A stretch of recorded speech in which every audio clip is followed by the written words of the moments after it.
We are back. Welcome to another episode of the Rosenthal and Jeselnik Vanity Project. RJVP. They canceled our last episode, Anthony, but they couldn't cancel the show. We are Sunday Night Football in a world of Thursday Night Football.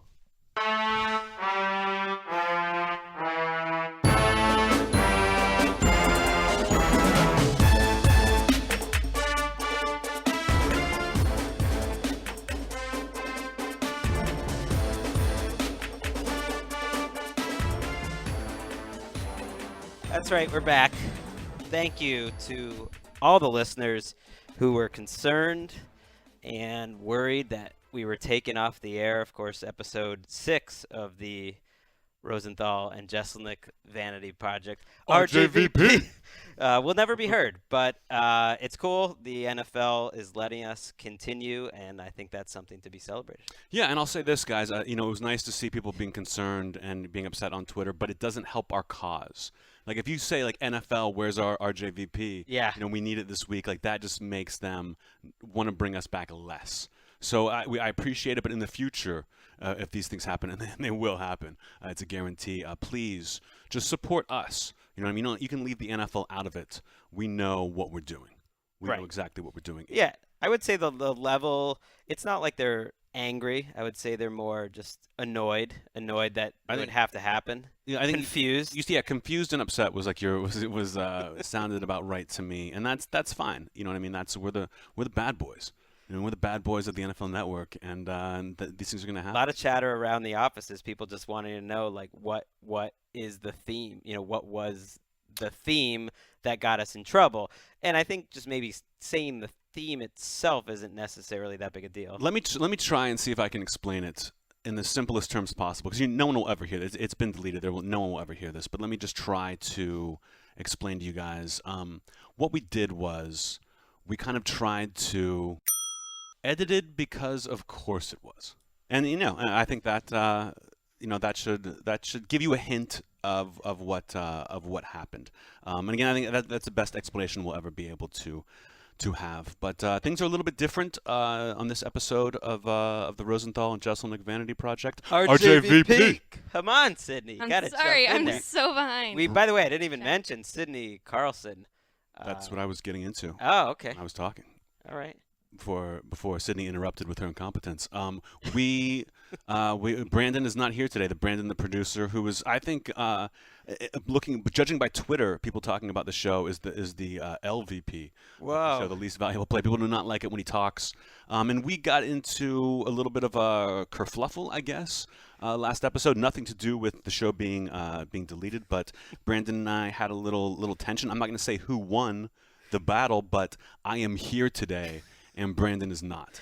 Brandon is in Pasadena coaching a girls' basketball team, intramural, I think, from what I understand. Am I wrong on that, Greg? That's all. You're laughing. That's also wrong. Well, some of it is true. You and Brandon legitimately have blocked each other on Twitter. I blocked him on Twitter. He blocked me. Now I can't unblock him because I don't know how that works. So I think because we both blocked each other, it's a Twitter. So now part of my gig, being part of this show is playing kind of like, marriage counselor between you and Brandon, who haven't been getting along. But no, he's not coaching girls basketball. Listen, if two guys... he announces Cal State Fullerton women's basketball, so he's doing that. Whoa, way different. No, it's not like you're a marriage counselor. It's like you don't need a marriage counselor if you bump into somebody at a bar and you guys start having words. That's what it is. It's not a big deal. Maybe he'll be back next week. We'll see how Sydney does. Maybe I use my power at the NFL to demand that Sydney's on full time. I'm clearly off to a really great start. So. No, you're doing. I'll tell you this: you're doing better than Brandon. But no, and I'm introducing a new thing to the show tonight, just for Sydney and for Greg too. We're not allowed to swear on the podcast, but I like to swear a lot of F-bombs coming out of me. But I think now we're gonna do a thing where anytime I use the S word, we're all gonna shh. You know what I mean? So we would say like Brandon's not here, but I don't give a shh. Thank you. We'll see how that works out. But I'm excited to be back. I'm excited to be back on an RJVP that I think will definitely air. We'll see how the rest of this episode goes. Yeah, you couldn't be more excited about that whole shh idea on the phone last night. Really excited, Greg. I mean, I know you didn't give a shh But I do. I enjoy. Well, it's been 2 doing weeks that. now. Since we had the show that was shelved last week, and then we had Thanksgiving the week off. before. We actually talked about Thanksgiving on the show that was put in a box and put underground. Yeah, and I don't want to repeat that, but I will talk about one thing that happened when I was in Pittsburgh. It wasn't Thanksgiving; it was a couple days before. I took the men of the Jeselnik family, my brother, my dad, and my brother-in-law. My sister thought she was going to get to go, and I said, no, I'm taking your husband. But we went to go see a Penguins game. Penguins played the St. Louis Blues. Penguins won, of course, which I was very excited about. But I'd never seen the new console arena. I'd never been to the new Penguins place, so I was excited. I got tickets on just like StubHub. It wasn't like I got like celebrity tickets, but I just got tickets on StubHub, and they were right on the glass. Do you even know how to get celebrity tickets? Yeah, I used to. My old manager was Jimmy Miller, who's from Pittsburgh, big Pittsburgh guy. Whenever I would go home, I would ask him, and he would hook me up with like sweet seats for Pirates games, Steelers games, Penguins games. But I'm no longer with that company. No one got fired. It was just like my manager left to go somewhere else, so I can't ask him for tickets. So I bought my own, but I was right behind the Penguins bench, which I did not understand. I didn't know that at the time, but I was like all over TV. Like I was trending in Pittsburgh on Twitter for a couple hours, which is sweet. But I made us all dress up the same. I wanted to go get Penguins jerseys. So I went to the mall, and I wanted to get like old school Penguins jerseys, get like some Ron Francis, some Mario Lemieux. But we couldn't find them, so I got all jerseys. I got us 4 jerseys of players who haven't played for the Penguins in years. I got like a couple Jordan Stalls. I got a Dupuis. I got a Iginla for my brother-in-law. Iginla. And everyone behind us was just like, look at these jerks wearing jerseys that are like ancient jerseys. But it was fun to be all over the game. I love that you make them like. Why do you get to decide what they wear to the game? Money. Yeah. I was like, I bought these things for you guys. You're gonna wear them, and they were like, we all have to wear the same thing. I'm like, yes, you do. I paid for the tickets. I did it all. You do like a Jeselnik picture, a Christmas we picture, have 2 whatever. Pictures. Yeah, we have pictures like the 4 of us in front, and then from behind, like pointing out the jerseys. There's a picture of me yelling at my dad because he tried to put his arm around me, and he covered up the name on the jersey, and I'm like the dad, take your hand off it. I paid $25 for this jersey, and it's a pretty great picture. Old crappy Penguins players. No, they were all great players. They all contributed in their time. So it was great. I would love to tell you about my Thanksgiving, but I can't really. I've reached a point with my memory and just life, especially like in the regular season, where I live in the moment. People talk about, they want to do yoga and whatnot to like live in the moment. Like that's the goal. Like I have achieved that. I have no memory. Everything is just today. Every day, every week in the season is kind of the same. I have no idea what happened over Thanksgiving. Well, you said like try to think of something that happened. I have no recollection. Are you trying to say you did too much yoga? And so you forgot everything? The yoga wipes your memory? I didn't do any yoga. No yoga? The kid, Walker was sick. That kind of, that put a little. My son Walker was sick. I know. We'll get to talking about him a little later, in the show. So that was a little bit of a drag. But like every, when you have responsibilities and like the NFL season, every day of the NFL season is kind of like I know exactly where I'm going to be on Tuesday at a certain time, and that's it. Thanksgiving was the same. Sounds like you've got a wonderful life, Greg. Sounds like it's a wonderful life. 18-wheeler gorillas, black with gold chains, Pittsburgh like Steelers. Heinz Ward of the crime lords. That was Pusha T. I was listening to Pusha T and heard the Heinz Ward reference, got all excited, and had to put it in. That was very loud. I don't know if we can change that in post, but it was extremely loud. I think you got to crank the Pusha T if it's here. You can crank it, but it was like Sydney was like mad at us and wanted to hurt my ears. I can fix it. I know you can. I know you can, Sydney. You wouldn't be here if you couldn't fix all your mistakes. It's time for headlines. Antonio Brown this week just had a moment. My boy. That the moment it happened, I just thought that's going on to the podcast. Oh, absolutely. I mean, I was watching that game live, and that was my first thought too. An insane touchdown celebration. Yes. On many levels. It wasn't the front flip into the end zone, which I loved. I mean, we'll talk about that in a second. But I really enjoyed the Steelers were just kicking butt. It really crushed the Colts on Sunday Night Football, and he ran a punt back. Was it punt or kickoff? It's a punt, right? Yeah. Yeah, ran a punt back, and when he gets to the end zone, he looked kind of like, what would you call it? It looked kind of a was like a teddy bear kind of like it looked like a Winnie the Pooh kind of like running and just jumping on with like legs and arms onto the goalpost, scaring the bejesus out of that security girl who was standing behind it, which I loved. And I think that he tried to like jump on and grab it. Tried to stick. He tried to stick. He said he tried to stick. I think he went to grab, and when he touched her arms, he kind of freaked out. Like he kind of let it go and then fell backwards, and immediately was penalized. He looked like he wanted to hump the goalpost, essentially. I mean, he did fire himself crotch first into a goalpost, which, I mean, even the announcers were like, this is insane. I've never seen anything like it. And he got up smiling, so you know he must be wearing 2 cups. There's no way 1 cup would have prevented that. Girl runs away screaming. He falls down. Everyone's happy. And then they penalized him for using the goalpost as a prop, which is, I mean, if you just run into it by accident, you don't get a penalty flag. But he went for it. I was offended. You were offended. Yeah. At the big hug. Yeah. Was it like a mooning? Well, it looked painful for one, just watching it. Certainly looked painful. You just saw it and you just like immediately like flinched. They actually did our research department seriously did a study. They have something called Next Gen Stats where they know how fast each player is going. He was going 17 miles an hour as he headed into the end zone.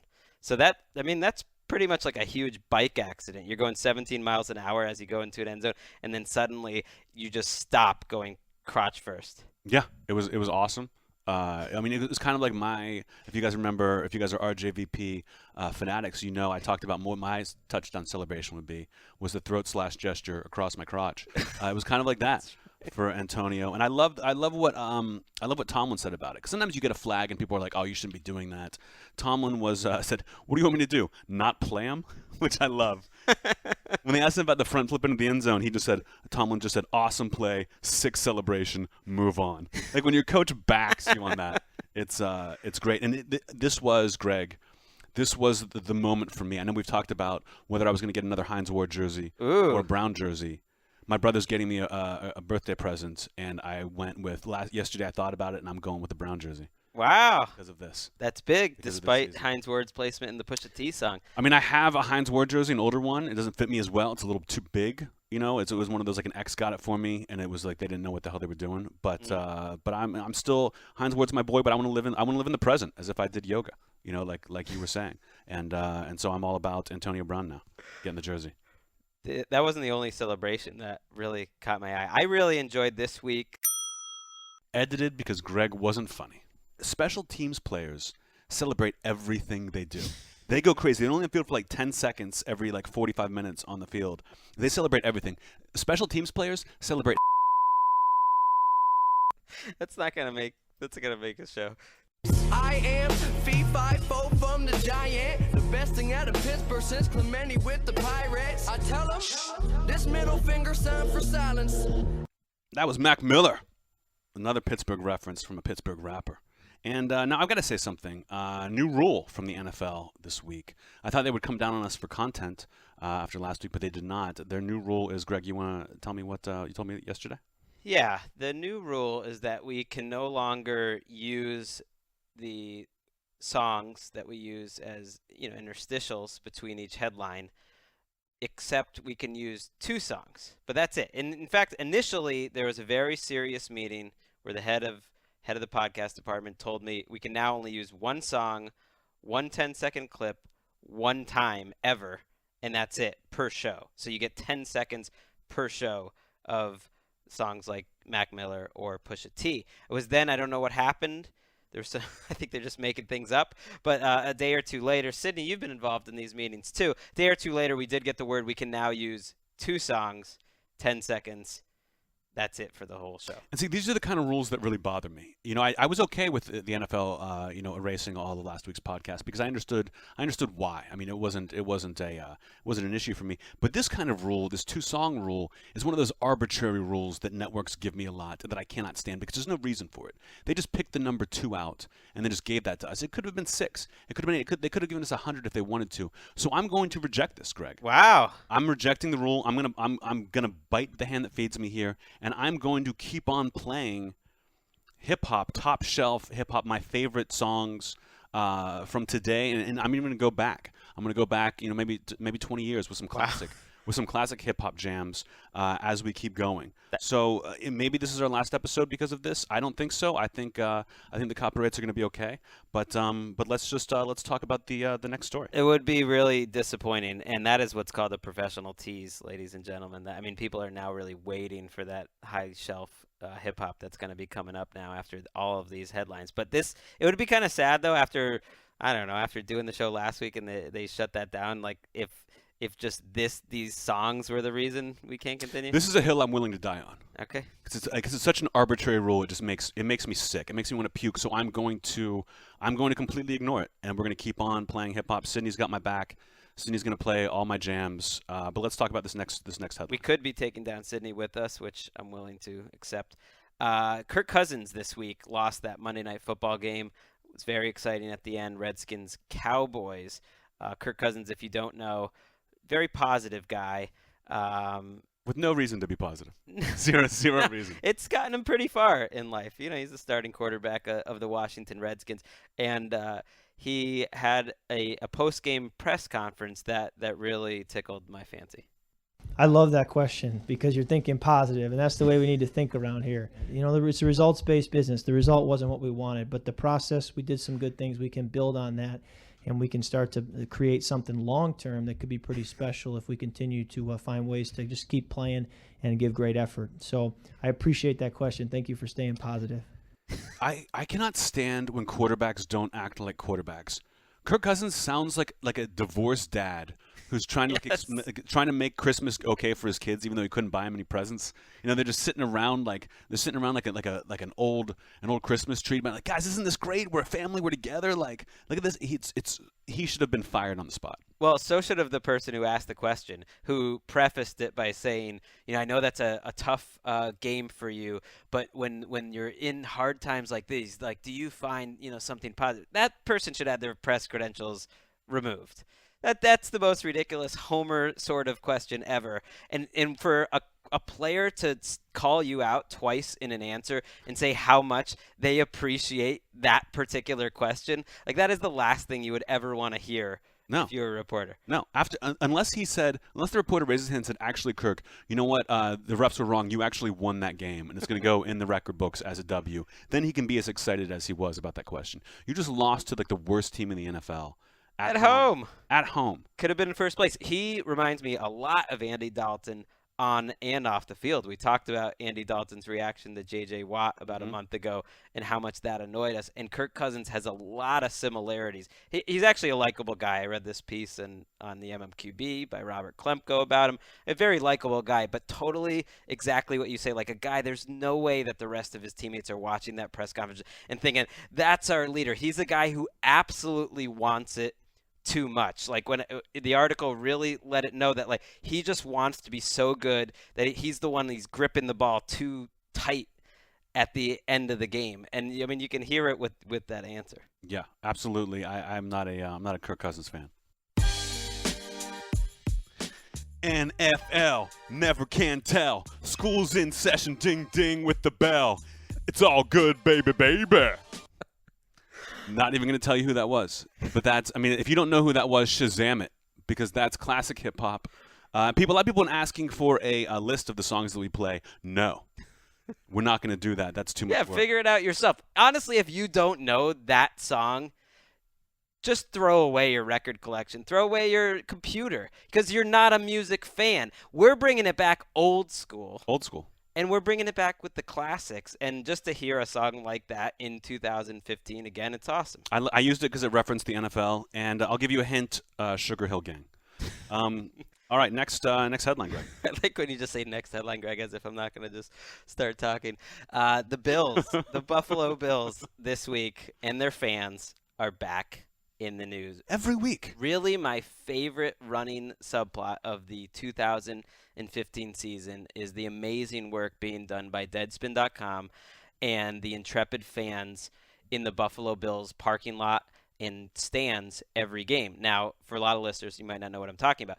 Every week, Deadspin has some sort of insane sexual activity happening in the Bills parking lot or in the stands. This week, it was particularly egregious. It was a boyfriend humping, which is a nice way to put it. I'm not trying not to get beep. His girlfriend from behind, just in the middle of the parking lot. They both have Bills jerseys on, and someone, just kind of like sneakily took out a cell phone. Yeah, and just they were trying trying to have a baby in the parking lot. I think that's a better way to put it. Two couple things about this. First of all, the video of them trying to reproduce in the parking lot is just labeled savage. Which I cannot stand. I don't know when savage became like the word to go to, but on Twitter, 1,000,000 times a day, people just call me savage. And it's a compliment. I mean, for me, it's a compliment. I don't know if for them it's a compliment, but I don't know where it came from and why everyone is on board with it. I get Fred Savage a lot. I believe that. I'm not even joking. I always get that. I mean, that's totally different, but I get a lot of, oh, you're the guy from the Wonder Years, Kevin Arnold. I worked with Fred Savage once. I yelled at him once. I got to yell at him. He was directing an episode of a TV show I was in, and I had a scene where someone had thrown up on me, and he was like ladling pea soup onto my like boxer shorts and T-shirt, and it was so cold. What kind of show is this? It was Garfunkel and Oates. Oh yeah, I've seen it where someone vomits on me, and as he's throwing it on me, it was so cold that I just screamed out, "Damn it, Savage!" and everyone started laughing. I was like, this is so great. When I was watching The Wonder Years as a kid, I never thought I'd get to grow up and yell at Fred Savage. Secondly, Savage aside, this Bills humping thing, I think it's amazing because I don't know if this happens at Bills games every week. Exactly. And only Bills fans are doing this. Because if so, then I'm moving to Buffalo immediately. I love it. I love their behavior. Or is it that this happens everywhere? Is every fan base all over the country doing this at home games, but they're just not snitching on each other? They're just not recording it and reporting it to Deadspin. I think it's a Buffalo thing. I really do. There's another video from last week of I think a couple in the upper deck. Edited because we balled too hard.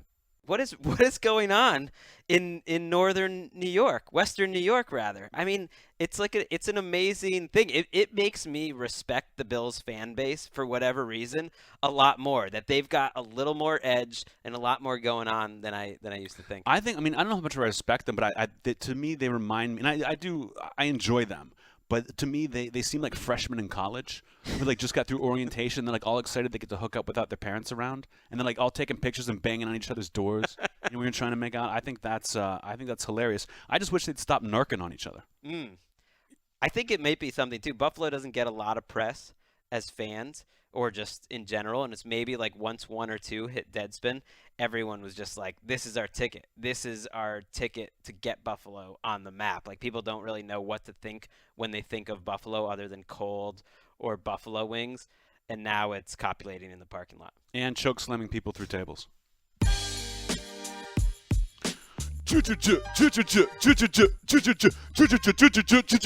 Jeselnik! It's all good, baby. I'm not going to tell you who that was either. That was a little more new school. That was more of like that's in the last 18 months. I think it came out. It wasn't a single. It's a B-side, but it's really good. So whoever fan of yours. Oh, for sure. Clearly. For sure. I like the shout out, but I think it's a coincidence. Our next story is about Brett Favre, who's been making it into this show quite a bit. Of course, he had his retirement ceremony a couple weeks ago. We actually talked about that on the show that was shelved last week, but we're not going to go back there. But he's back in the news now because of this story that CBS Sports did looking back at Brett Favre. And talking to former teammates and stuff, yeah. Exactly. Talking to different former players and teammates, all giving their best Brett Favre story. And the Mark Brunell story, amazing, really cracked me up. And the short version of it. Well, first of all, every other story is like, it's 4th and 12. We really needed this. Brett's in the huddle. He doesn't even care. He's just so cool. And then he throws an 80-yard bomb. Like everything else was game related except for Mark Brunell. Yeah, Mark Brunell told a hunting story, and it was essentially when Brett Favre was a kid. They were trespassing on some property. They had a .22 rifle, not really what you should be hunting with, and they wanted to go see if they could shoot a deer and knock it down, and they did, and they got the deer, but he was flopping around. And they thought they were going to get in trouble. Yeah. They thought they were going to get in trouble.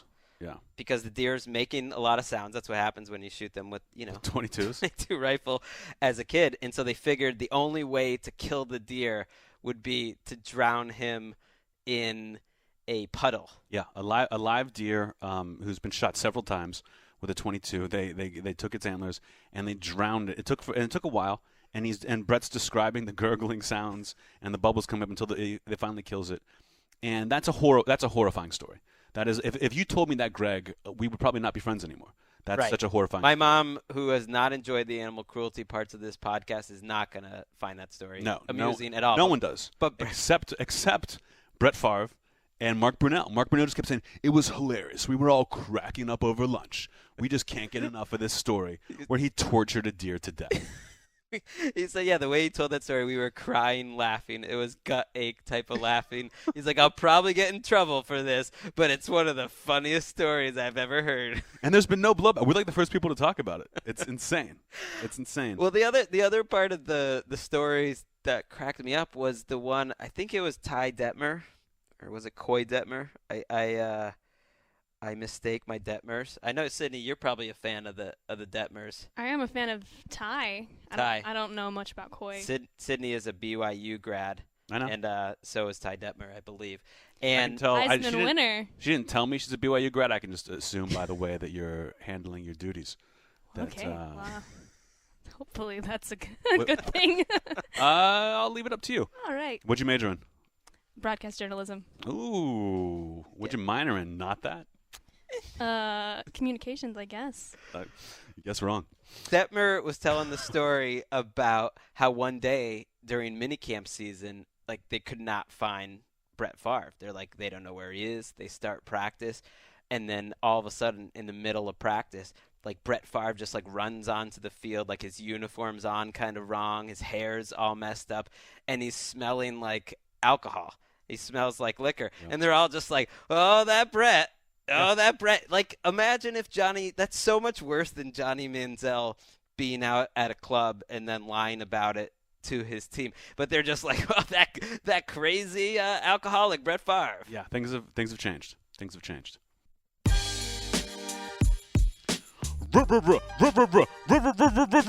Jeselnik, it's all good, baby. That was like the same part of the last song. I mean, a different part of the same song from before. Again, I'm not going to tell you what it was, but it's in the past 18 months and a good one. I found there's a common thread between some of these songs. They all have a similar ending. I think that's just the way hip hop is today. Okay. I didn't notice what you were talking about, but they're all good.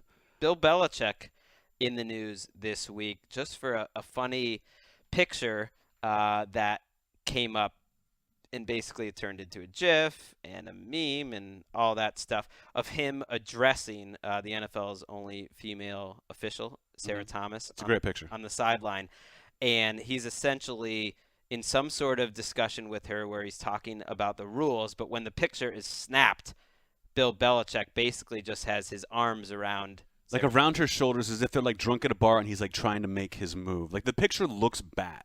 Like, it looks like he's hitting on her. And when I first saw it, I was like, he's got to get some sort of fine for this. But then I saw the video, and he's just trying to demonstrate something he saw on the field. Like, it's clear that he's trying to show, like, a hold. So if you watch the video, Belichick only has his hands on her shoulders for a second before he throws her to the ground and stomps on her. Hey, yo, Roger in the morning, Roger afternoon, Roger in the evening, Goodell a lot to do. It's all good, baby. Love that track. That's a good one. One of the really like topical when Goodell came onto the scene and he was just like blowing up everywhere. Mm-hmm. People just were going crazy. People got really excited. A lot of shout outs for Goodell a lot to do. What's the name of that song? I forget the artist.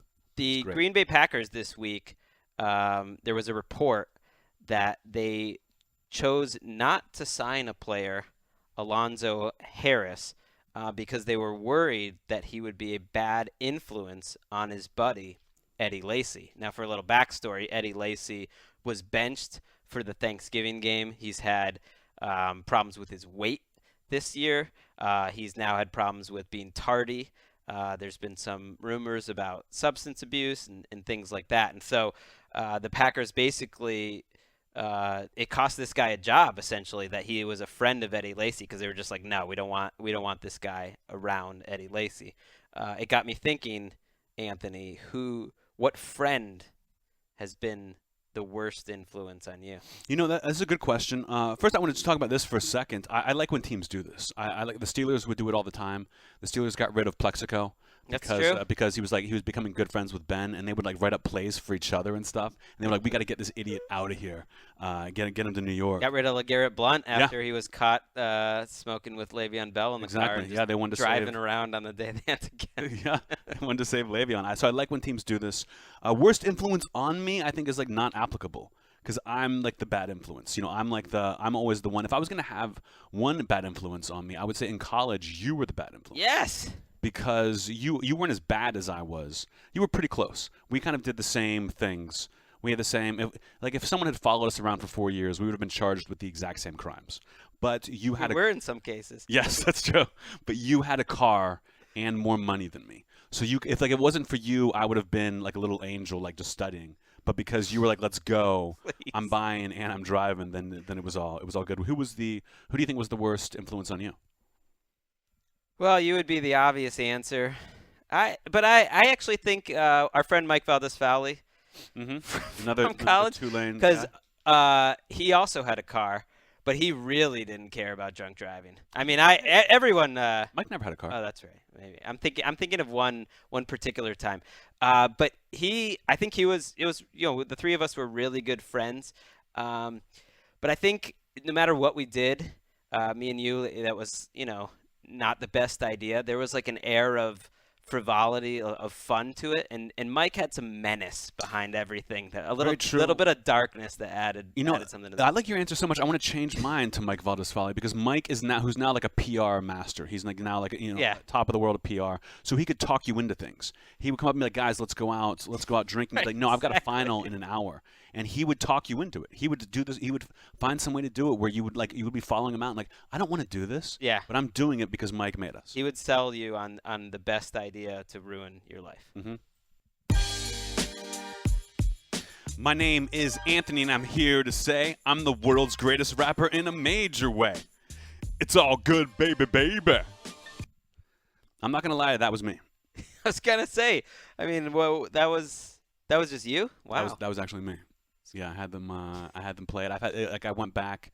It was kind of some early stuff that I did, but I think it's a good song, and I wanted to kind of get some replay. I want to get a lot of new Twitter followers off of that one. The flow could have used a little bit of work, but the lyrics. I mean, it was early. The lyrics were strong. It was early, Jeselnik, so I don't feel too bad. Fox News this week issued 2 suspensions to on-air contributors for their reaction to President Barack Obama's Sunday night speech, where he discussed terrorism, etc. But it was really one of the reactions that really sort of caught my eye. Appearing on Fox Business on Sunday, Lieutenant Colonel Ralph Peters was discussing Obama's reaction, and his quote was that, "We want you to react. Do something. You're afraid. I mean, this guy is such a total It's stunning." I love it. I love the fact that that someone would get suspended for calling the president on the news. This guy's like an authority figure to call Obama a total and I just like the idea of him getting called into the office and his boss being like, hey, Ron, come on in here for a second. Sit down.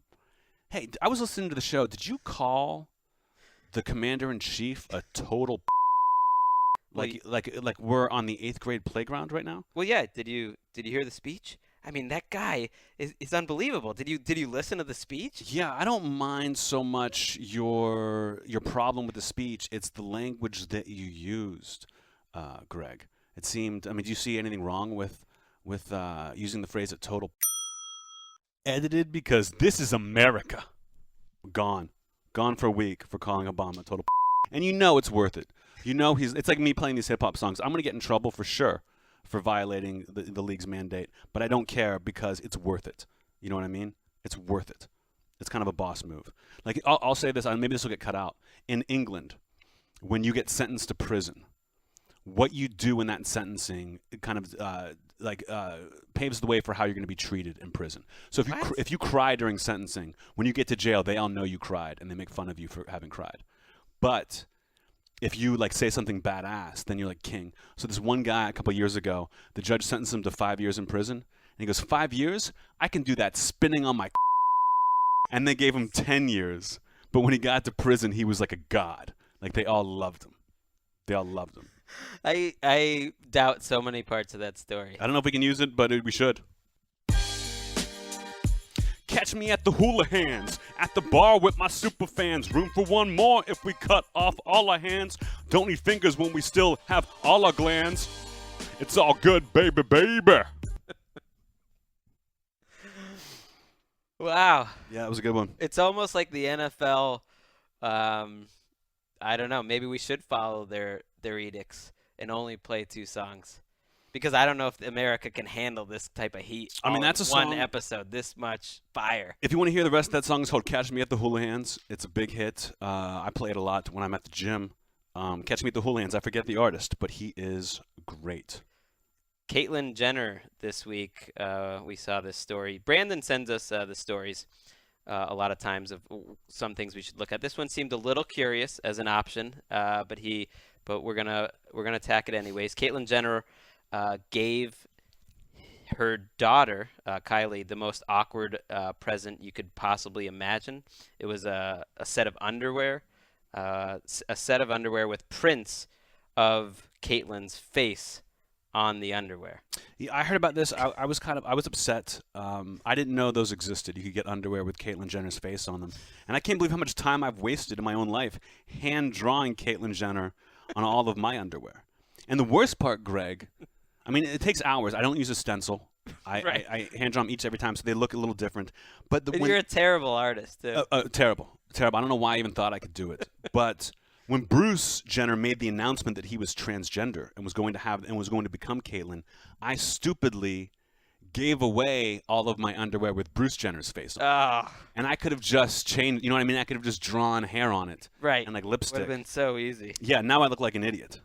I look like an idiot because of that. It reminds me, I was thinking of, do you remember in college, and I think it was maybe college or a little bit after, you once got me, actually we talked about this item in another podcast. You bought me a bong once for my birthday, I believe. Yes. And that kickstarted a series of presents that we would get for each other. Because after you got me one, I think I felt like, well, I gotta step it up and get something in return.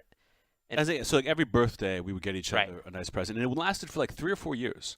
Yeah. We did it, and when it finally ended, because things got more and more extreme. Where it was like, why are we wasting so much time? Like, why are we? It almost got awkward. Like, why there was a pressure to it? Why the hell am I spending money on Anthony when I barely get my mom something? It was an arms race.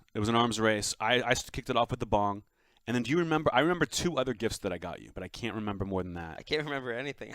I remember I got you a Peter Gammons bobblehead doll. Yeah. That I won from ESPN. That I didn't pay for it. I won because I know you loved Peter Gammons. You were getting into sports writing at the time. I don't know whatever happened with that. Did you ever keep going with that? I don't know. I don't know where the Peter Gammons bobblehead ball is. No, I mean sports writing. Oh. Anyway, Peter Gammons bobblehead, which was good, and then I got you a first edition of Kurt Vonnegut's Breakfast of Champions. Yeah, well, that I still have, of course. Yeah, that was a good one. I checked that out on. I just Googled it once 3 or 4 years ago. That's worth a lot.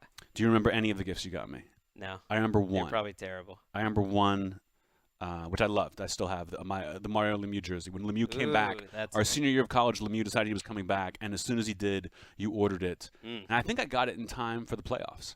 Remember that year we watched the Penguins playoffs? It was amazing. Should have worn that to the Christmas game behind the bench. That was a good one. But you don't remember anything else you got me? No. No, not at all. Okay.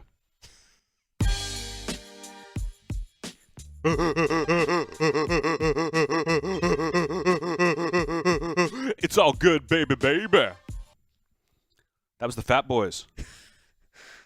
They weren't even rapping. It was kind of like it was like the kind of an in between thing. But you got that Fat Boy vibe. Yeah, it was a different time in the 80s. Like, you could make an entire living like that guy from the Police Academy movies just off making funny sounds. That guy's still around. Steve Gutenberg. That was headlines. That was headlines. This is the part of the show where in past weeks we often give recommendations. We gave book recommendations. We've given music recommendations, movies. I heard from someone who works at the NFL this week, Patrick Crawley. He took our book recommendation. And Oh, really? And he was reading. Now I'm forgetting the name of the book. I'm an idiot. Redeployment? Redeployment. Oh, awesome. And he really liked it. So So we're he making a took- difference. So he took my recommendation, not yours. I like that. I like that a lot. This week, I want to do something different. We recommend a live show, something live that we saw. When I was in New York for a couple of days, I went and saw my friends John Mulaney and Nick Kroll have been putting on a show called Oh Hello. Two of the characters that they've been doing for a long time and kind of perfected on Kroll's show, but they're doing a live like hour and a half type of like a play, like a very meta play at the I believe the Cherry House Theater in New York. They're doing it this month, and then we'll see where it goes from there. But if you're in New York in December, try to check out Oh Hello off Broadway. It is hilarious. Like, I don't watch a lot of comedy because that's what I do, but I loved it. I mean, I was laughing the entire time. Was just kind of blown away at how good it is. And I saw like the fourth time they ever did it. Wow. I couldn't believe how off book they were and how fantastic it was. So if you're in New York, go see John Mulaney and Nick Kroll and Oh Hello. That's high praise, because you're a tough guy to please when it comes to comedy. You're kind of a And snob, everything else. a Yeah. jerk. I was trying to think of something I've been to lately. The experience that stands out the most would be a Mountain Goats show. If you've never heard of the Mountain Goats, They're great. they're great, but their live shows are awesome. Like, it was just such an amazing feeling leaving that night. I know he actually just announced another tour. Yeah, that's right. So his latest album is great. I also might be able to recommend soon Frozen on Ice. Oh, yeah. Frozen on Ice, Disney on Ice, Frozen edition. Big time Christmas present in the house this week. They're in LA this week, so I'm not going to wait for Christmas. Me and Ellis are going to check that out. You Getting and your some 4-year-old daughter. major daddy points. I'm very upset with you about this. You told me about this last night when we were talking about the podcast today, and I was like, why didn't you tell me? I would have loved to have gone with you and had her sit in between us. And I mean, of course, you're going to hate this thing on ice. I'm I going would've to hate hated it. There's but I actually would've an article in the New York Post. I Googled reviews for it, and it was like, parents, nightmare as kids love their Frozen, and it was just like an article about like dads being so annoyed and checking Sure. their phones for 2 hours. Well, I had to, when I was a kid, my sisters were all ice skaters and all figure skaters. That's right. And I would have to go to see the Nutcracker on Ice at the Civic Arena every single year because they were in it. They'd be like mice or something. They'd run around, and I always hated it. But yeah, next time, let me know. I would have loved to have spent some time with my goddaughter, in between us. Would have been really funny. And that was recommendations. My name is Emeka. I bury bodies in Temecula. Kill a man anywhere I stand. I don't respect your law. It's all good, baby, baby. That was a shout out for the wife. That was a song called "My Name Is Emeka." It's a great song. I think that's going to be a ringtone. I like that you came out with you found the only word that rhymes with Emeka. Temecula. Temecula. Yeah. And don't forget, I don't respect your law. By the way, Emeka, my wife, she likes the podcast a lot. It's the first thing I've ever done that she's listened to. And this is true of a lot of people in terms of my family, extended family, friends. They seem like they've never read or listened to anything I've done, but they seem to be enjoying this, which is great. But she said the one thing that she wanted to get off the show was every time that we say the Rosenthal and Jeselnik Vanity Project, RJVP. that we yell out the RJVP, and she really didn't like that. And I reject that out of hand. I like your wife more than I even like you, but I rejected it because we only do it 3 or 4 times a show. So I think it's kind of like bullshit that she would say that, and we're going to do it anyway. But that's a little shout out for her. Maybe now she'll accept it more, now that she knows how I feel about it. Now that she's the star of a very popular rap song. Let's go to Ask Anthony. This is the part of the show where we take a question from Twitter And this question is from @RobHiddy, HIDDY. And he asks, how do you feel, Anthony, about all this new anti-thoughts and prayers sentiment? Are you proud of how you started it, or are you annoyed? And of course, he's referring to some of the reaction to the San Bernardino shootings, including a New York Daily News cover where they mention, thoughts and prayers are not enough. That's the name of your Netflix special, and you have a long, monologue about how annoying you find that. Mm-hmm. Yeah, I think maybe I was the first person to actually publicly say, thoughts and prayers is a dumb thing is a hollow thing, a hollow sentiment to use on social media. When something happens, you're not actually changing anything. I don't really think that I started it. I wish I had enough of an ego to be like, oh, that's all me. I think you have a pretty big ego. I do, but not that big. And I would never say, oh, you're stealing my bit, because that's just poor taste. I can't use these tragedies to promote myself. And if other people want to pick that up, I see a lot of people, even comedians, saying kind of parroting what I said. But I just like that people are saying it, and I'm just very grateful. If my special came out next month, it would be lame almost. I kind of got it out right before this started to happen, where the tide turned. And it's possible that because it was out there that maybe people kind of picked it up, but I don't think so. I think it would have happened anyway, and that I just kind of I got lucky, and my art reflected society as opposed to society reflecting my art. If that makes sense. So I'm all for people kind of saying the same things that I have said, because I got paid for it and they did not. Yeah, I mean, it has. I've seen you get mentioned a lot because of that. Whether obviously it wasn't intentional or not, but it has worked out for old Jeselnik. Mm-hmm, mm-hmm. But it's also weird anytime there's a tragedy. Yeah. That it promotes my special in some way. But a guy from the New York Times tweeted that it's a very odd day when the entire country aligns with Anthony Jeselnik's opinions on tragedy, and I loved that. And that was Ask Anthony. I throw it down like a challenge flag, kick it through the uprights. Jeselnik's the man, favorite sport, it's bum fights. It's all good, baby, baby. Bum fights. Listener of the week is something we do to highlight our favorite listeners on iTunes. Everyone's been leaving comments. We have 170 comments, which is a lot for iTunes in a short amount of time, and that really helps us. Tell your friends to subscribe. We're trying to build some momentum here within the NFL, and you guys are doing a great job supporting us. This week, our listener of the week is Sports This Guy, and he said, "Touchdown, Air Bud, 5 stars." Wow, that just hit me that we haven't even mentioned the best part of our show. Had no idea these two knew each other. The only flaw is they aren't doing it more. Love it. Please don't pull it, NFL. It's hilarious. I will buy whatever products you want me to, in moderation, of course. We could be making money for the NFL. Kudos to the NFL for this one. Definitely liking the NFL media more after the start to this show. It'll get canceled, which is a shame because people are just too soft. It's a pretty good comment, but I disagree with all of it. We're going to be around for a long, long time.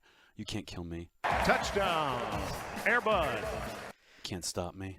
It reminds me, when we had the show last week and we had to air the half show, I feel like I got surprising reaction. People seemed pretty cool with it, and like I said, my family is on board. My mom just sent one with a text that just said, "Yay! The podcast continues." She was just happy that we avoided cancellation. It would put some emojis.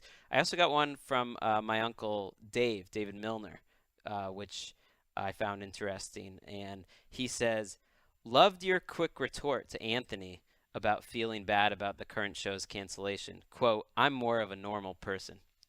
That's an authentic and sincere response that fits within a very strong and unique male friendship. I love the show. Great job." That is a very psychologically apt thing to say. He is a psychologist, yes. I liked my dad. I asked my parents both listened to the podcast a lot when I was home, and I said, Dad, what do you think about all the hip-hop that we play? And he just got really quiet, and he just said, "It's great. It's really funny." My dad hates hip-hop. My dad hates hip-hop so much you would think that Kool Moe Dee killed his parents.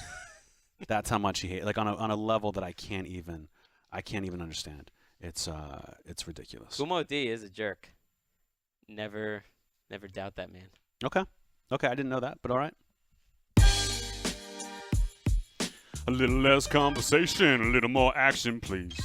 All this aggravation ain't satisfaction in me. It's all good, baby, baby.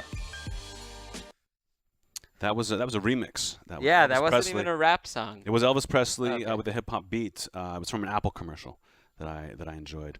Greg, what's the hot take of the week? Brandon Browner has been in the news, the Saints cornerback, for all the penalties that he's had this season. He's gotten into different fights with reporters, but mostly he's just struggled at playing football. He's been one of the worst players in the league, and that caused Shannon Sharp to tweet out, watching Brandon Browner of the Saints cover today, I'm convinced he couldn't cover a twin bed with a king sheet. It's a great line. That's a sizzling hot take there from Shannon line. Sharp. I love it.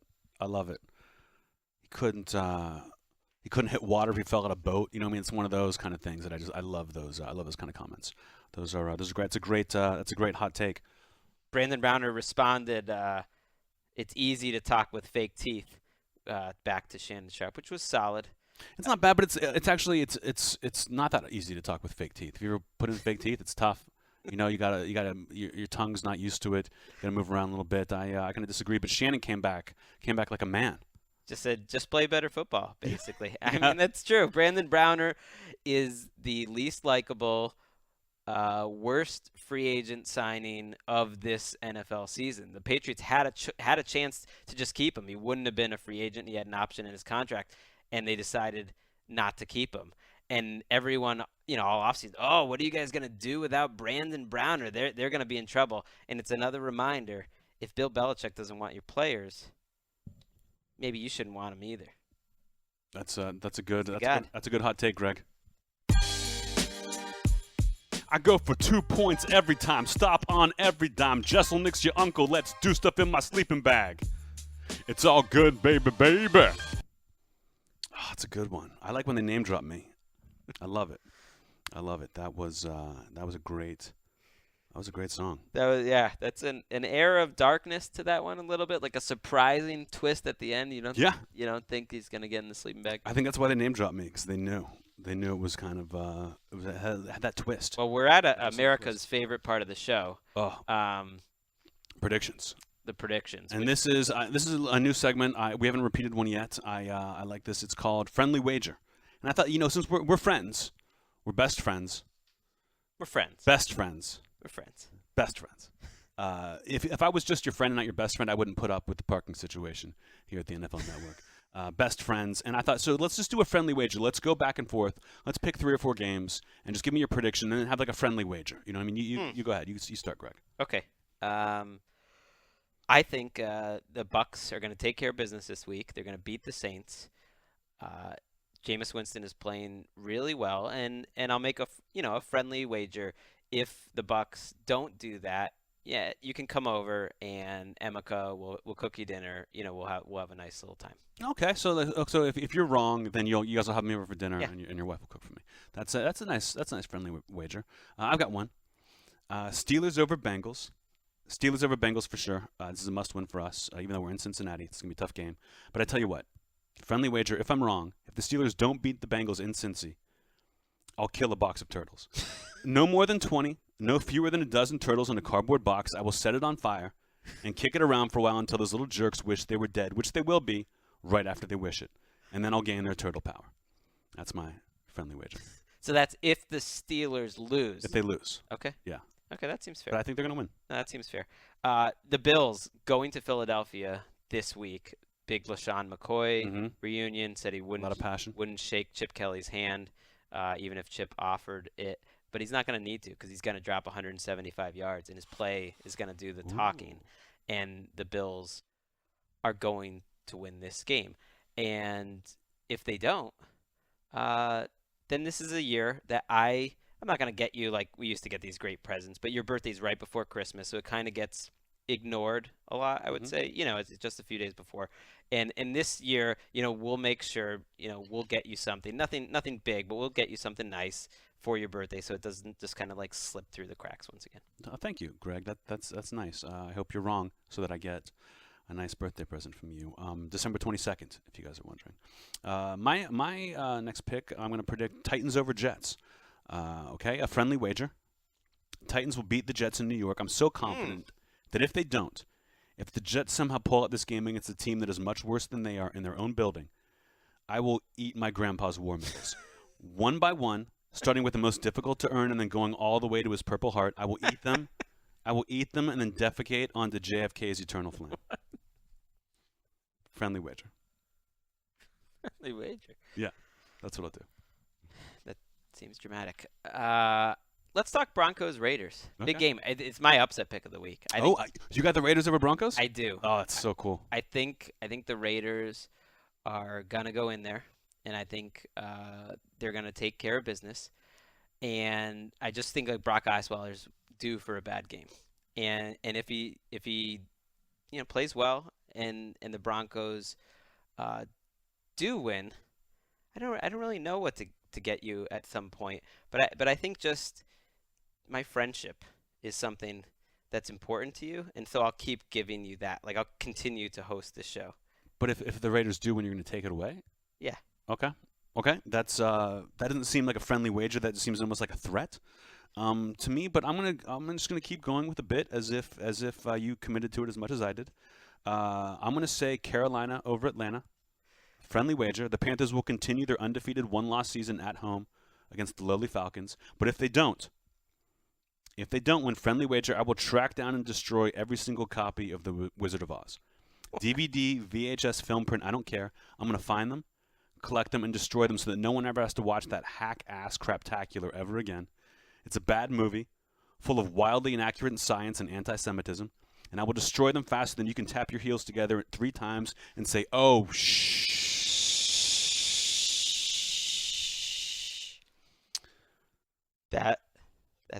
That's intense. That's very intense. That is a friendly wager.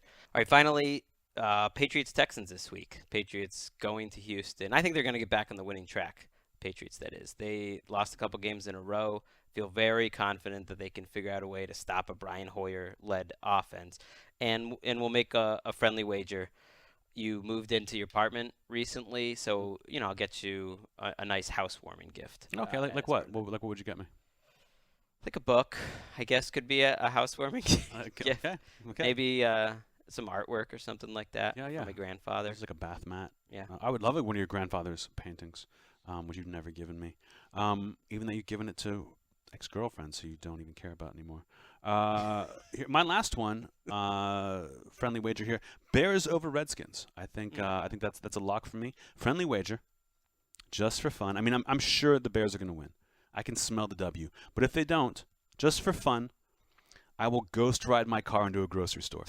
I'm not going to say which grocery store, but probably a Vons. And I won't say when, but it will be during the day when they're busy. But not too busy to notice my whip come flying down aisle 5 with a cinder block on the accelerator. Just because I'm not driving doesn't mean I'm not in the driver's seat, you dig? Comprende, s'il vous plaît? And that was friendly wager.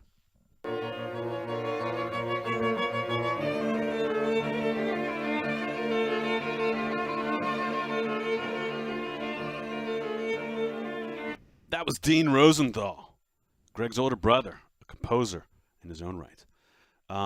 Gregg, before we leave, this has been a great episode, I think. It's been a lot of fun. Hopefully the NFL doesn't get too upset about my flaunting of their hip-hop rules.